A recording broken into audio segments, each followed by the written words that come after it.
So today I use the Zhiyun C100. Now they've been bugging me. Like, where's our video on this? They sent me this, but I'm just again, I just don't throw stuff up because I used it for an hour or 2 hours. I want to use these things for quite a while before I say I love this thing. Now, when I first got this, I was like, this is heavy. Like, when am I going to use this thing? Honestly, it's got weight to it. It's not a toy. Like, some of the lights coming out today, they're all plasticky and just crappy, I guess you would say. This thing is very well built. It is metal housing. This is a clamp because I'm not going to go through all the stuff because I'm sure there's a ton of videos on all the little details of this. For me and for a lot of people, it's you turn it on, you turn it off, and you adjust the color balance. I don't use the special effects and all that kind of stuff. I did use the app, which makes it a lot easier. I love the app with this because it works seamlessly. It connected really, really quick.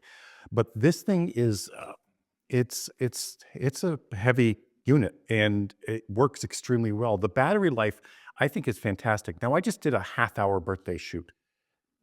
I always go to this type of light when I'm doing anything with balloons and that kind of stuff because I need to know where that light's going versus trial and error with a flash. And I didn't have much time with this girl. She's a singer. She's one of my commercial clients, and I didn't want to have to make her wait and play around with flash to get the light just right, bouncing off reflective balloons, if that makes sense. So I chose to use this. Now, I've used this for the past, I would say, 8 weeks in the studio prior to using it at a job like today. And I'm very, very happy with it. Now, this also came with, like a diffuser cloth that goes over here, which, it's nice, but I didn't use it because I don't think you need it. Honestly, I didn't need it. There's a built-in diffuser on here, adjustment for the power and adjustment for the temperature. And of course, it's RGB as well. Again, I don't use RGB, but I know a lot of you will. But I can say I'm highly recommending this thing, and that is after using it for quite some time versus, again, just using it for an hour and going, oh, this is the most wonderful thing in the world. I know the companies get really pissed off at me because I don't put their things up immediately, but I tell them in their emails, if you want to send it to me, I'm going to use this thing for quite a while before I decide whether I'm going to make a video on it and recommend it. So that's why my videos are always late to the party because I want to see if they work. Quarter inch 20 on the top, bottom, and then they have this bracket that goes on here.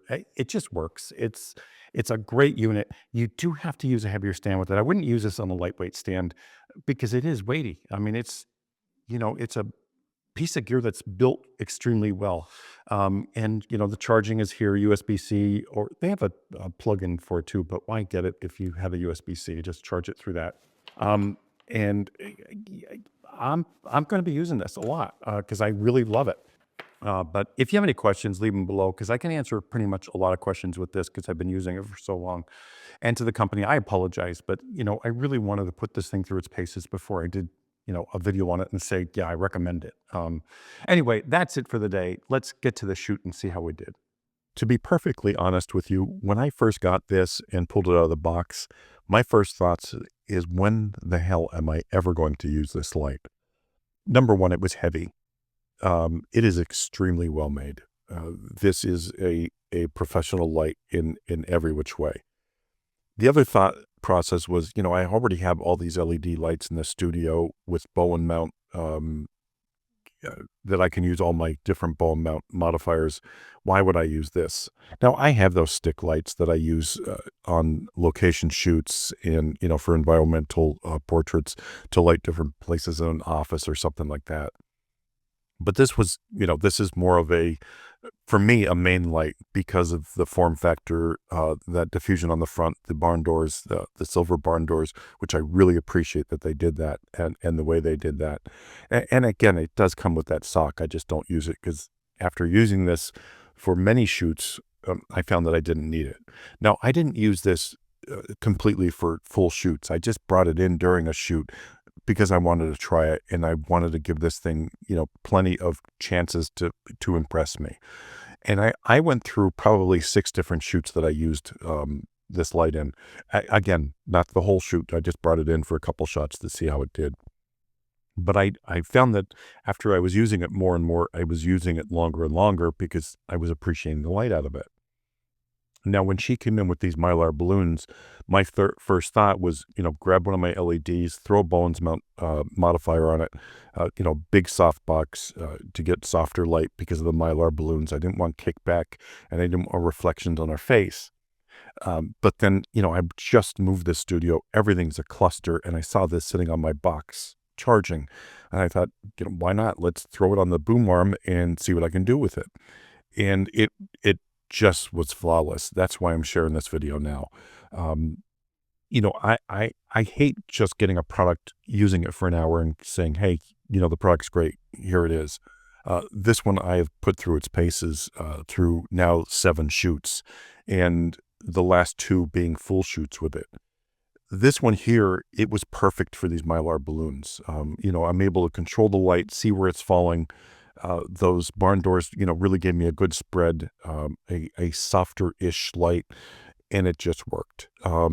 And it seems like a light that it's not a toy.